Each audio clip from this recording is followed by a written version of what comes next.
మరిన్ని interesting movie updates ని ఇప్పుడు బ్రీఫ్ గా చూద్దాం.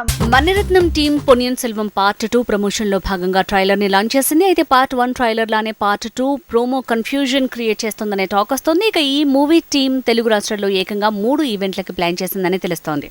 ప్రభాస్ ఆదిపురుష్ నుంచి శ్రీరామనవమి స్పెషల్ గా టీజర్ లేదా సాంగ్ ఉంటుందంటూ మొన్నటి వరకు గుసగుసలొచ్చాయి. కానీ ఆదిపురుష్ టీం వీటన్నిటికీ బ్రేక్ వేసి కేవలం పోస్టర్ తో సరిపెట్టింది.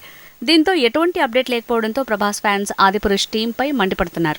విక్టరీ వెంకటేష్ రూట్ మార్చాడు, మాస్ మతిపోగొట్టే పనిలో ఉన్నాడు. శైలేష్ కోలను మేకింగ్ లో తను చేస్తున్న సైంధవ మూవీతో క్రిస్మస్ మీద దండెత్తనున్నాడు. Natural star Nani movie Dasara release అయింది. వరల్డ్ వైడ్ గా థియేటర్స్ లో సందడి చేసేస్తోంది. ఇక ఈ సినిమాకు మిక్స్ టాక్ వస్తుండటంతో ఫిల్మ్ టీం పండుగ చేసుకుంటోంది. ఖైదీ హిందీ రీమేక్ గా వచ్చిన మూవీ భోళా ఈ సినిమా కూడా వరల్డ్ వైడ్ గా థియేటర్స్ లో సందడి చేస్తోంది. పాజిటివ్ టాక్ ని దక్కించుకుంది. తమిళ స్టార్ విజయ్ దళపతి కొత్త సినిమా లాక్ అయింది. లోకేష్ కనకరాజ్ మేకింగ్ లో లియో సినిమా చేస్తున్న విజయ్ ఆ తర్వాత ప్రాజెక్ట్ ని లాంచ్ చేశాడట.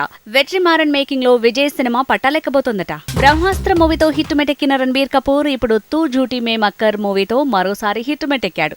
టాక్ ఎలా ఉన్నా ఈ సినిమా వరల్డ్ వైడ్ గా ఇప్పటివరకు 200 కోట్ల గ్రాస్ ని 1000 కోట్ల నెట్ ని రాబట్టిందని తెలుస్తోంది.